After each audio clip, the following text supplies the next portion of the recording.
En un desvío audaz de las narrativas bíblicas tradicionales, la mitología gnóstica presenta una cosmogonía donde la creación del mundo y del ser humano es obra no de un dios benevolente, sino de arcontes y un demiurgo maligno, Yaldabaoth.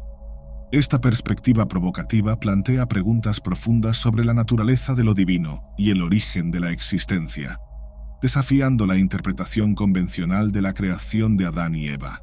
En el corazón de esta controversia está Sofía, la sabiduría, cuyo acto de creación independiente desencadena una cadena de eventos que resultan en la formación del cosmos material, una realidad distante de la plenitud divina del pleroma. La figura de Sofía, generadora de Yaldabaoth e indirectamente responsable por la ascensión de los arcontes, introduce una complejidad teológica que perturba la claridad de las narrativas de creación más aceptadas. Esta visión gnóstica del origen del mundo no solo subvierte las historias de creación conocidas, sino que también pone en jaque la propia naturaleza de la realidad, invitándonos a cuestionar ¿cuál es el verdadero origen del cosmos y de la humanidad? ¿Y qué revela esto sobre lo divino y nuestro lugar en el universo? En el núcleo de ciertas corrientes del cristianismo primitivo, encontramos una cosmovisión única y profundamente misteriosa. Aquí, el universo no se ve como una obra divina en armonía, sino como una especie de cárcel espiritual, meticulosamente moldeada y administrada por seres poderosos y de naturaleza malevolente. Estos seres se denominan arcontes, un término que deriva del griego antiguo. Ocupan un lugar prominente en una narrativa que se desvía significativamente de las interpretaciones convencionales de lo sagrado y de la estructura universal. Sumergirse en este universo de ideas nos lleva al gnosticismo, una corriente dentro del cristianismo primitivo que propone una visión extremadamente distinta sobre el origen del mundo y el papel de la humanidad en él. En los escritos gnósticos, los arcontes son presentados como derivados de una entidad denominada demiurgo. El demiurgo, una figura adoptada de la filosofía de Platón, es frecuentemente caracterizado por los gnósticos no como un creador benevolente, sino como un dios artífice que, movido por la ignorancia o la arrogancia, moldeó el mundo material que nos es familiar. Esta interpretación se distancia radicalmente de la visión platónica, en la cual el demiurgo aspira a replicar la perfección del reino de las formas. Aquí, en el gnosticismo, es retratado como un ser falto o malintencionado, cuya obra representa una aberración de la verdadera esencia espiritual. Los arcontes, por lo tanto, actúan como los soberanos de esta creación desvirtuada. Son los vigilantes y verdugos del plano material, aprisionando las almas humanas en un ciclo interminable de renacimientos y olvido, alejándolas de su verdadera esencia divina y del pleroma, la totalidad donde reside el Dios Supremo, mucho más allá del alcance del demiurgo y de su creación.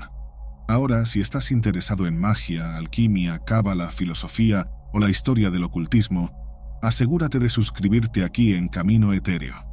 Además, espero que consideres apoyar este trabajo con la opción de súper agradecimiento que puedes encontrar debajo del video. La revelación de estas nociones enigmáticas fue significativamente ampliada con el hallazgo de manuscritos antiguos, como los de la biblioteca de Nag Hammadi, desenterrados en Egipto a mediados del siglo XX. Esta colección preciosa, que abarca textos gnósticos cristianos, escritos herméticos y disertaciones filosóficas, arroja luz sobre las creencias y rituales de comunidades que practicaban una versión del cristianismo bastante distinta de la corriente que eventualmente prevalecería en la tradición ortodoxa. La emergencia de estas creencias complejas está vinculada al contexto histórico y cultural vibrante, pero turbulento, de los siglos II y III después de Cristo. Durante este periodo, el Imperio Romano, a pesar de su inmenso territorio e influencia, lidia con una serie de crisis internas y amenazas externas. La idea de estabilidad, tanto política como económica, se había convertido en un recuerdo distante para muchos, particularmente en regiones con un largo historial de dominio e influencia extranjera, como es el caso de Egipto. En este panorama de fragmentación e incertidumbre, surgieron diversas corrientes filosóficas y espirituales buscando explicar la condición humana y señalando caminos para trascenderla. El gnosticismo, con su fuerte valorización del conocimiento espiritual, la gnosis, como vehículo para la redención, emergió como una de estas alternativas, prometiendo una ruta de escape del ciclo de reencarnaciones y de obstáculos materiales hacia la redescubierta de la verdadera esencia divina de las almas enredadas en la materia. Dentro de la mitología gnóstica, que transita entre la tragedia metafísica y la promesa de liberación, encontramos una de las lecturas más audaces e instigadoras del universo y de la experiencia humana entre las varias tradiciones del cristianismo primitivo. Lo más destacado de esta visión es la creencia en la naturaleza primordialmente espiritual del ser, una realidad que trasciende el dominio físico captado por nuestros sentidos, contraponiéndose a la idea de un mundo benignamente creado por un Dios de amor. El gnosticismo pinta nuestra realidad como una cárcel, un enredo de dolor e ilusión, concebido por una figura distorsionada y opresora, el demiurgo. La visión gnóstica del divino se sumerge en las profundidades de una realidad trascendental esencialmente espiritual, poblada por emanaciones sagradas o eones que forman el pleroma, la esencia de la totalidad divina que se menciona en contextos teológicos cristianos, tanto gnósticos como por Pablo de Tarso en Colosenses 2:9. Cada eón es una expresión de los atributos del Dios indescriptible, simbolizando diferentes aspectos de la divinidad plena. Entre estos eones está Sofía, o sabiduría, cuya iniciativa impulsiva desencadena una secuencia de acontecimientos catastróficos dentro de esta cosmogonía. En el núcleo de esta narrativa cósmica gnóstica está la figura de Sofía, que, movida por el deseo de crear aparte del principio supremo, termina originando al demiurgo. Esta entidad, también conocida por nombres como Saklas, Samael y Yaldabaoth, emerge como una figura tanto trágica como monstruosa, un artífice divino que, en su falta de visión y soberbia, da forma al universo material, una creación fallida y confinante que se distancia drásticamente de la pureza divina. En esta concepción, el cosmos no es retratado como una manifestación de benevolencia divina, sino como un reducto de engaño y opresión, gobernado por el demiurgo y sus vasallos, los arcontes. Tales gobernantes tienen por objetivo mantener a las almas humanas lejos de su verdadera esencia y origen, aprisionadas dentro de los límites del mundo material y del olvido. No obstante, frente a esta realidad opresiva, la narrativa gnóstica ofrece un atisbo de redención. El ámbito espiritual, consciente del tormento humano, insufla en las almas un destello del divino, una reminiscencia de su origen y destino auténticos. Este proceso alcanza su punto culminante con la llegada de Cristo Jesús, una entidad que, distinta de las interpretaciones convencionales del cristianismo, es primordialmente percibida como un defensor de la verdad. Él viene para esclarecer la naturaleza carcelaria del cosmos e indicar el camino hacia la emancipación espiritual. Los arcontes son figuras a la vez intrigantes y siniestras, sirviendo como guardianes de una realidad que, en el mejor de los casos, es solo un reflejo distorsionado de la verdadera esencia espiritual. Entender a estas entidades es adentrarse en un universo de conceptos donde el cosmos no es celebrado como una creación divina de esplendor, sino lamentado como un laberinto opresor, construido no por una divinidad caritativa, sino por figuras cuya esencia está permeada por el engaño y la dominación. El uso del término arconte evoca una connotación política, remitiendo a un líder o magistrado en la Grecia antigua, aunque sin la connotación de nobleza o divinidad que podría asociarse con un monarca celestial. Esta elección terminológica no es fortuita y sirve para destacar el papel de los arcontes como funcionarios de un régimen celestial autoritario, responsables de preservar la estructura de un sistema que en su esencia es corrupto e injusto. Esta caracterización sugiere una crítica velada a la estructura de poder, no solo en el plano metafísico, sino posiblemente reflejando las jerarquías e injusticias observadas en las sociedades contemporáneas al gnosticismo. Las informaciones más detalladas sobre los arcontes provienen, en gran parte, de los textos gnósticos en sí, además de comentarios de críticos del gnosticismo como Ireneo, Hipólito y Epifanio. Estas fuentes nos dan a entender la existencia de un panteón de entidades que, aunque sirven colectivamente bajo el mando del demiurgo, poseen identidades y roles distintos dentro de lo que puede describirse como la arquitectura de esta prisión cósmica. Uno de los relatos más ricos y accesibles acerca de los arcontes se encuentra en el Apócrifo de Juan, también conocido por traer las enseñanzas secretas atribuidas a Juan. Este texto despliega una cosmogonía donde los arcontes no solo participan en la construcción del universo material, sino que también tienen responsabilidades sobre determinados elementos de este, incluyendo fenómenos naturales. De manera más significativa, ellos influyen en aspectos de la condición humana que nos encadenan a la ignorancia y al olvido de nuestra verdadera origen divina. La mitología gnóstica va más allá de la simple concepción del mundo físico, entrelazando elementos de astrología, mitología y simbolismo en una narrativa esclarecedora sobre la estructura profunda del cosmos y cómo ésta resuena en la experiencia humana. En el centro de esta historia está el demiurgo Yaldabaoth, cuyo acto inicial de autocreación desencadena la emergencia de un linaje de entidades, iniciando con un grupo de 12 arcontes. Estos seres parecen combinar tradiciones de la mitología judaica con ideas más enigmáticas, dando vida a una cosmología singular. Los 12 arcontes iniciales son fundamentales en la cosmología gnóstica, simbolizando el zodiaco y estableciendo la estructura celeste como un escenario constante, sobre el cual se despliega el gran drama cósmico. Esta acción creativa va más allá de la mera organización estelar, introduciendo figuras divinas que dictan las leyes y los ritmos universales, moldeando así la propia realidad del tiempo y el espacio. La narrativa se profundiza con la mención de 7 gobernantes adicionales, asociados a los planetas del modelo geocéntrico, visibles a simple vista. Estos seres, que probablemente emergen de tradiciones variadas y son tejidos en la historia contada en el apócrifo de Juan, encarnan las influencias planetarias sobre el universo y la existencia humana, con cada uno relacionado a un día específico de la semana. Este aspecto refleja una visión holística, vinculando el macrocosmo celestial al microcosmo de la vida diaria. Lo que es particularmente fascinante en los textos gnósticos es la descripción de los arcontes, algunos de los cuales son retratados con rasgos animalescos o incluso formas elementales, como fuego vivo.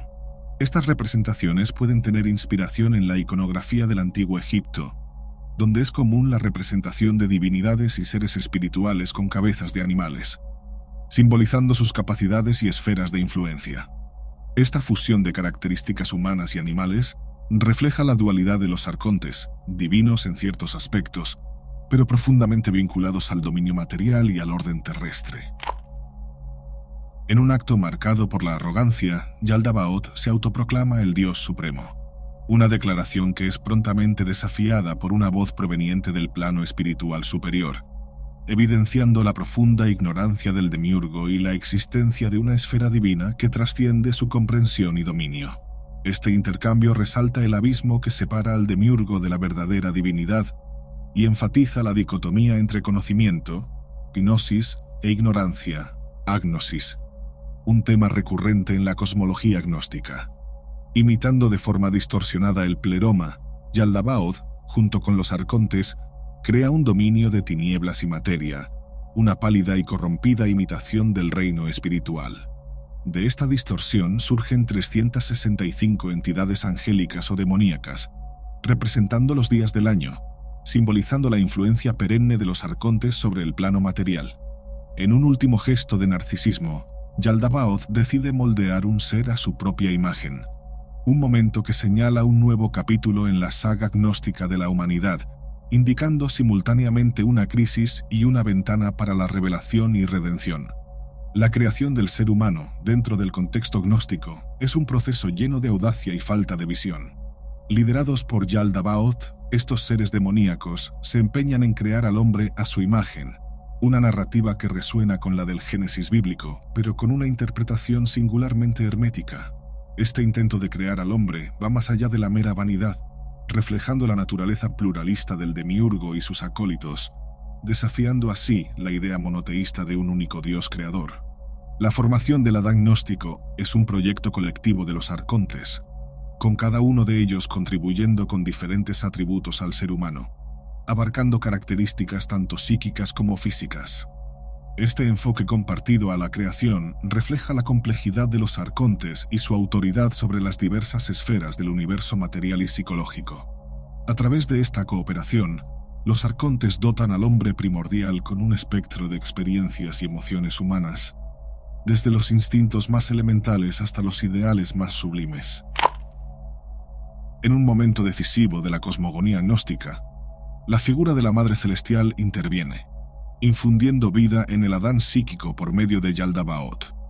Este acto no solo anima a la criatura formada, sino que también inserta en ella una chispa de divinidad, despertando un potencial para la trascendencia que supera las intenciones originales de los arcontes. Esa chispa divina en el hombre primordial se convierte en un reservorio de poder e iluminación, algo que los arcontes, limitados en su comprensión, no logran percibir completamente. La creación del Adán psíquico se revela como un acto ambiguo, pues, sin que los arcontes lo percibiesen, dotan al hombre de capacidades que superan las de cualquiera de ellos individualmente.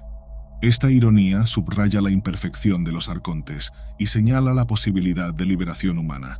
La chispa de conciencia concedida al hombre le ofrece una visión sobre la verdad de su situación y su potencial para liberarse del yugo de los arcontes. Al notar la magnitud de su error, los arcontes intentan contener el potencial humano, encapsulándolo en una capa adicional de realidad, el cuerpo físico, construido de los elementos materiales más básicos. Este confinamiento material es seguido por el posicionamiento del hombre en el jardín del Edén, un lugar lleno de placeres sensoriales destinados a distraer y seducir, manteniendo al hombre ajeno a su verdadero poder y naturaleza divina.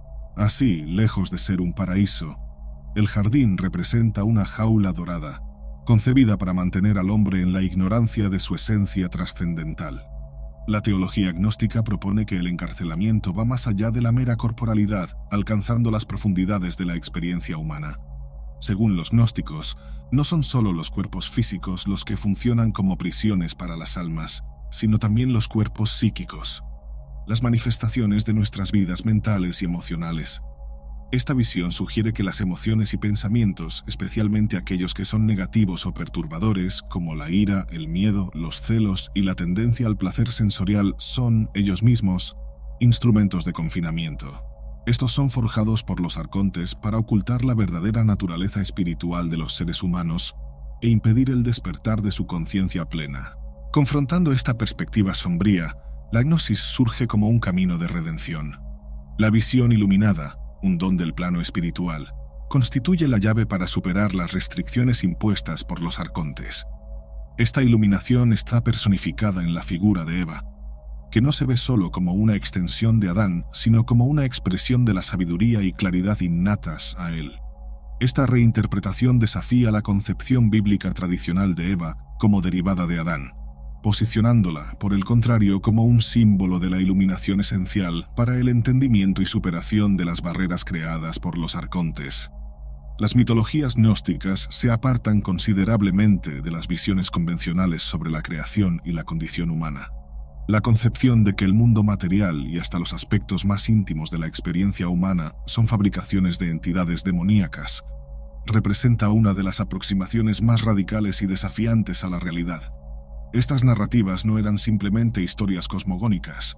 Funcionaban como herramientas para ilustrar la profunda alienación espiritual sentida por los gnósticos y su percepción de un cosmos fundamentalmente en oposición a la verdadera esencia divina del ser humano. Esta perspectiva no solo ofrece una interpretación alternativa de las escrituras y tradiciones antiguas, sino que también es una invitación a la reflexión sobre la naturaleza de la libertad, el conocimiento y la propia salvación. Es un llamado para reconocer y trascender las limitaciones impuestas no solo por el mundo físico, sino también por aquellos poderes que buscan mantener las almas en un estado de ignorancia y sumisión. La necesidad de los gnósticos de defender y elaborar sus creencias frente a críticas externas se ilustra vívidamente en textos detallados como la hipóstasis de los arcontes, la realidad de los gobernantes, encontrada en los códices de Nag Hammadi. Este documento no solo investiga la naturaleza y los actos de los arcontes, sino que también busca validar la cosmovisión gnóstica, detallando la estructura y funcionamiento del cosmos carcelario. Al añadir capas de complejidad y minucia, los gnósticos no solo respondían a las críticas, sino que también ofrecían una estructura coherente y amplia para comprender la realidad según la percibían, llena de significados esotéricos y de profundas implicaciones para el viaje espiritual de cada individuo. referenciando pasajes bíblicos como una adaptación de Colosenses 1.20-16 y alusiones en Efesios 3:10 y 6:12. El autor gnóstico subraya la batalla no solo contra fuerzas terrenas, sino contra los poderes y principados celestiales. Los arcontes. Esta noción se fortalece aún más en Colosenses 2:8 y 2:20, donde Pablo habla de los espíritus elementales del universo, una expresión que los gnósticos interpretan como indicativa de la influencia corruptora de los arcontes y de su conexión intrínseca con la materia. Los arcontes, a menudo descritos como andróginos y con rasgos animalescos, intentan, sin éxito, insuflar vida en el cuerpo adámico primordial. Este fracaso resalta la incapacidad de los arcontes de replicar la verdadera creación divina, dependiendo, al final, de una intervención superior para animar efectivamente a Adán. Las descripciones de estas entidades no solo subrayan sus limitaciones e ignorancia, sino también su voracidad y malevolencia, rasgos que se reflejan en sus acciones depredadoras y en el mantenimiento opresivo del dominio sobre el mundo material y sobre las almas que están aprisionadas en él. La narrativa que involucra a los arcontes intentando agredir a Eva, seguida por la resistencia de Nórea, hija de Adán y Eva, está cargada de temas de engaño, astucia y una lucha por la autonomía frente a la opresión. La transformación de Eva en un árbol para escapar de la violencia de los arcontes, junto con la capacidad de Nórea de invocar ayuda celestial, destaca la fuerza inherente para resistir y trascender las intrigas de los arcontes.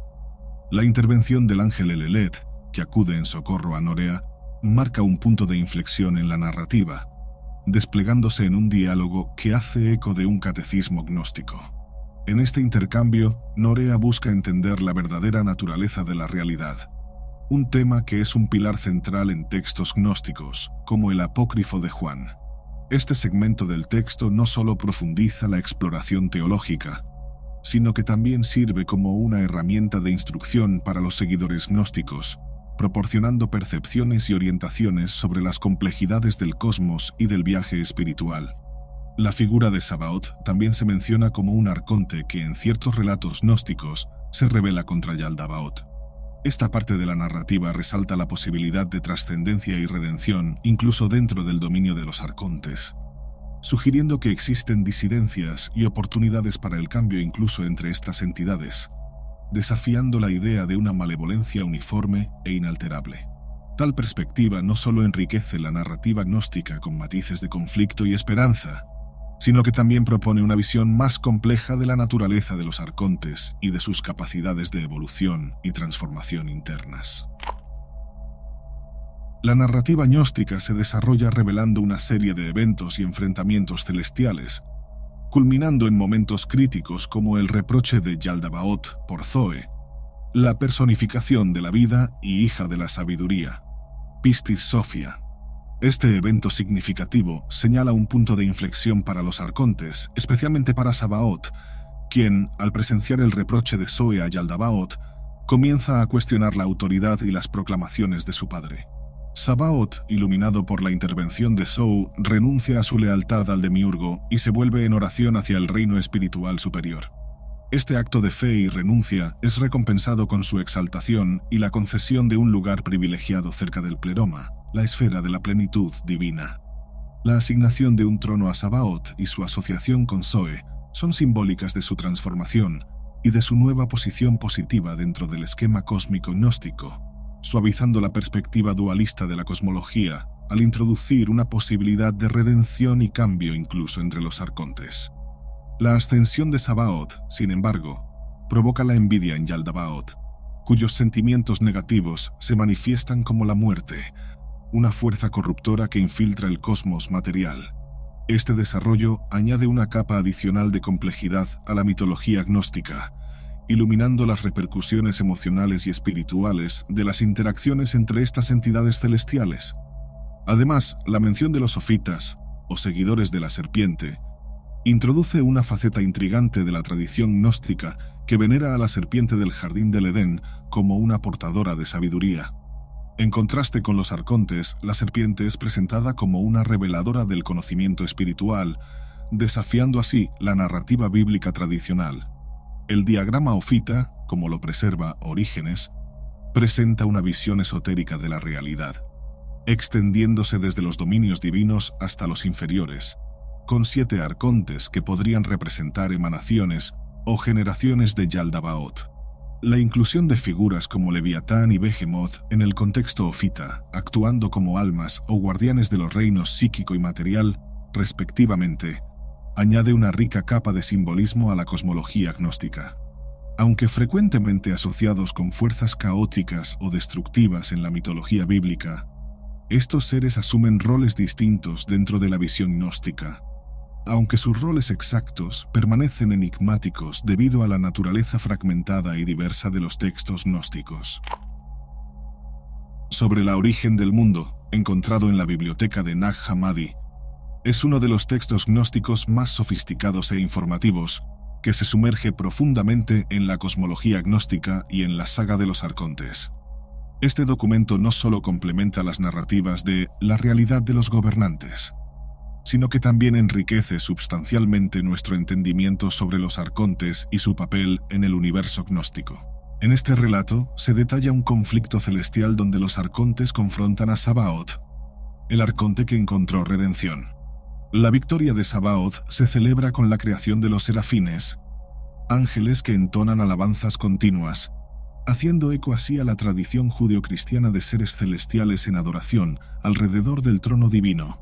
Esta parte de la narrativa no solo exalta a Sabaoth, sino que también lo posiciona como una figura crucial en la celebración celestial, y de manera sorprendente, como un precursor en la historia de la salvación cristiana, responsable de la venida de Jesucristo al mundo.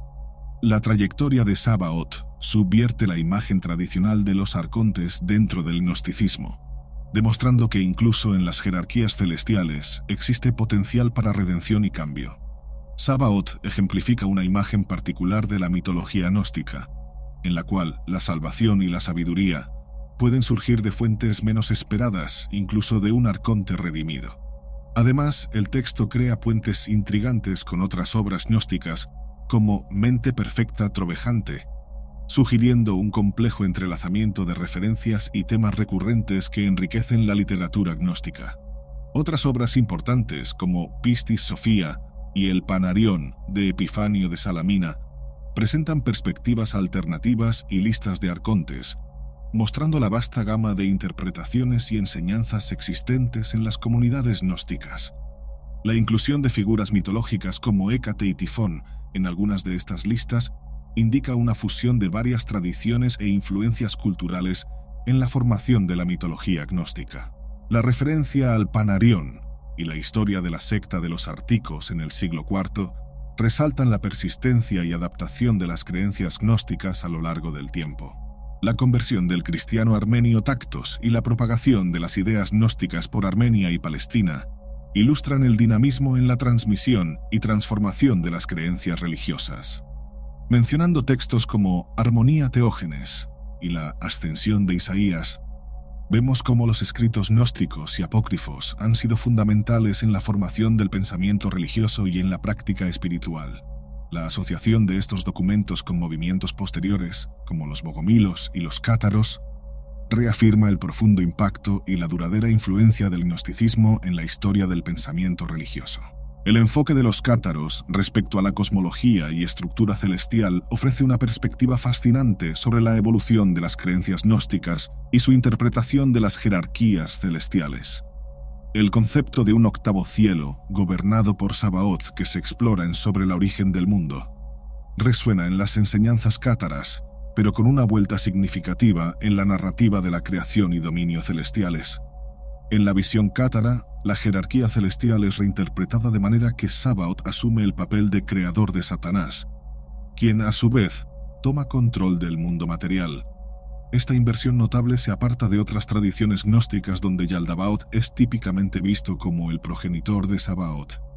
Tal reconfiguración refleja la flexibilidad y diversidad interpretativa dentro del gnosticismo y sus corrientes derivadas, evidenciando cómo figuras celestiales pueden ser adaptadas y recontextualizadas para ajustarse a nuevos paradigmas teológicos.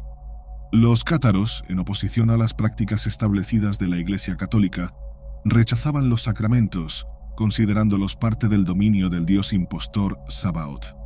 Para ellos, la verdadera ascensión espiritual se obtenía a través de la renuncia de estas prácticas mundanas y la superación de los desafíos impuestos por los arcontes en su retorno al pleroma, donde la sabiduría de Sofía los esperaba. Este proceso de ascensión, involucrando enfrentamientos defensivos con cada arconte, simboliza un viaje de purificación e iluminación espiritual. El Panarión de Epifanio de Salamina, con su nombre evocador que significa cesto de pan, surge como un texto crucial para el estudio del gnosticismo y sus diversas facciones. Aunque originalmente concebido como una refutación de las herejías, este documento es una fuente rica de información sobre las creencias y prácticas de grupos como los cátaros, ofreciendo una visión valiosa sobre el pensamiento religioso de la época. La lectura de los textos gnósticos a menudo revela una complejidad y extrañeza en los nombres dados a los arcontes y sus entidades asociadas, planteando preguntas sobre sus orígenes y significados. La práctica de nombrar seres celestiales, sean ángeles, demonios o daimones, divinidades o espíritus en griego, basándose en los dominios celestiales que gobiernan, era común en la antigüedad, reflejando una concepción del cosmos donde cada esfera celestial estaba bajo la guarda de una entidad específica. Estos nombres, a menudo peculiares o enigmáticos, pueden tener sus raíces en tradiciones más antiguas, que fueron tomadas y adaptadas por los grupos gnósticos para encajar en sus propias cosmologías únicas. La estructuración del cosmos en capas en los textos gnósticos revela una comprensión profundamente arraigada en las concepciones astronómicas y astrológicas de la antigüedad. Esta división en 12, 7 y finalmente 365 partes no solo corresponde a la organización del zodiaco y al movimiento de los cuerpos celestes, sino también al ciclo anual, integrando así el espacio celeste con el tiempo procesual. Esta estructura sugiere que los arcontes, como reguladores del cosmos, tienen influencia tanto sobre la dimensión espacial como sobre la temporal del universo, determinando así el destino del mundo material y psíquico. Al observar la transición de ángeles y daimones a arcontes, notamos una clara demonización de estos seres cósmicos. Este cambio refleja una reinterpretación significativa de la función y naturaleza de estas entidades. De agentes divinos o neutrales, pasan a ser vistos como seres explícitamente malignos, responsables de mantener el orden y la estructura de un cosmos considerado defectuoso o prisional. La cuestión de los nombres arcónticos, muchos derivados de tradiciones hebraicas y arameas, pero presentados en formas alteradas o corrompidas, permanece como uno de los aspectos más fascinantes y misteriosos de los estudios gnósticos. Nombres como Yaldabaoth, que evoca la idea de niño del caos o generador del caos, y Barbelo, con sus connotaciones arameas, ilustran la complejidad y el sincretismo cultural que permea la terminología gnóstica. Adicionalmente, en textos gnósticos como el Apócrifo de Juan, los libros de Ye y Pistis Sophia, encontramos una extensa lista de entidades involucradas en la creación y mantenimiento del cuerpo adámico primordial y en la operación del cosmos. Estas entidades, frecuentemente dotadas de nombres enigmáticos, reflejan la rica historia mitológica del gnosticismo, donde cada ser desempeña un papel específico dentro de la cosmología gnóstica. Esta diversidad de seres y funciones destaca la complejidad de la visión gnóstica del universo, que entrelaza temas teológicos, filosóficos y místicos en una visión coherente del mundo y de su origen. La conexión entre los nombres arcónticos encontrados en los textos gnósticos y las prácticas documentadas en los papiros mágicos griegos ofrece una perspectiva reveladora sobre la posible origen de estos términos enigmáticos. El análisis de Howard Jackson, escritor gnóstico, sugiere que tanto la literatura gnóstica como los textos mágicos pueden tener raíces comunes o que los gnósticos podrían haber adoptado y adaptado nombres de entidades mágicas practicadas en el contexto egipcio. Esta intersección subraya la permeabilidad cultural y espiritual en el mundo antiguo, donde diferentes tradiciones podrían influenciarse y enriquecerse mutuamente. La presencia de nombres arcónticos en encantamientos, nomina bárbara, nomenclaturas mágicas extranjeras, y sigilos mágicos apunta a una sobreposición significativa entre las prácticas mágicas greco-egipcias y los conceptos gnósticos. Esto ilustra un ambiente rico en intercambios culturales y espirituales, donde ideas y términos podrían ser compartidos y reinterpretados en diversos contextos religiosos y mágicos. Además, las similitudes entre los rituales gnósticos, como los complejos rituales de bautismo encontrados en los libros de Jeu, y las prácticas de la magia greco-egipcia, refuerzan la posibilidad de una conexión profunda entre estas esferas de actividad religiosa. La congruencia entre estas prácticas sugiere una base común o una influencia directa de la magia greco-egipcia sobre los rituales gnósticos, evidenciando la integración de elementos mágicos en la expresión ritualística gnóstica. La transformación de figuras divinas y daimones, anteriormente responsables por los aspectos del cosmos, en entidades demonizadas, refleja un proceso de reinterpretación teológica dentro del contexto gnóstico. Esta metamorfosis, de divinidades y ángeles a arcontes malignos, puede ser vista como una respuesta a las percepciones gnósticas de un cosmos fallido o prisional, exigiendo una reconfiguración de las fuerzas espirituales actuantes. La atribución de nombres a los arcontes, derivando de tradiciones judías y greco-egipcias, ilustra el sincretismo inherente a los textos gnósticos. Esta mezcla de influencias culturales y religiosas no solo enriquece la cosmología gnóstica, sino también refleja las complejas interacciones entre diferentes tradiciones espirituales en el mundo antiguo. Aunque la figura imponente y perturbadora del demiurgo Yaldabaoth a menudo domina las discusiones sobre la mitología gnóstica, una mirada más atenta revela que los arcontes, lejos de ser meros secundarios, desempeñan roles cruciales y hasta sorprendentes dentro de esta tradición esotérica. La exploración de la cosmovisión gnóstica descubre un escenario donde los arcontes no son solo antagonistas o herramientas de un demiurgo tiránico. Son entidades con historias, influencias y potenciales de redención propios. La historia de Sabaoth es particularmente reveladora y subvierte las expectativas tradicionales. Es un arconte que trasciende su origen para desempeñar un papel esencial en la narrativa de salvación de algunas corrientes gnósticas. Este arconte renegado, frecuentemente asociado con la creación de Jesús, ejemplifica la riqueza y la complejidad de la mitología gnóstica, que va más allá de una simple demonización del cosmos. Además, la interconexión entre los arcontes y las prácticas mágicas greco-egipcias arroja luz sobre el papel de estas entidades en el mundo antiguo. Las similitudes entre rituales gnósticos y técnicas mágicas no solo revelan una superposición cultural y espiritual entre diferentes tradiciones, sino que también resaltan a los arcontes como figuras centrales en este intercambio de ideas y prácticas. Por lo tanto, al sumergirse en el rico paisaje de los textos gnósticos, se percibe que los arcontes merecen un análisis más profundo. Su influencia se extiende más allá del papel de simples ejecutores de un demiurgo malévolo. Son elementos clave de una cosmología simultáneamente extraña y fascinante, reflejando las tensiones, dilemas y esperanzas de sus creadores y adeptos. Así, al continuar explorando las complejidades de la mitología gnóstica, es crucial no subestimar a los arcontes, reconociendo su papel significativo y sus contribuciones a esta tradición espiritual intrigante. A medida que buscamos claridad más allá de los velos de la existencia material y psíquica, debemos mantener la mente abierta a las sorpresas que la jornada gnóstica puede revelar, siempre cuestionando y buscando la verdad más allá de las sombras proyectadas por los arcontes y el cosmos que gobiernan en este camino etéreo. Gracias por la atención prestada hasta aquí.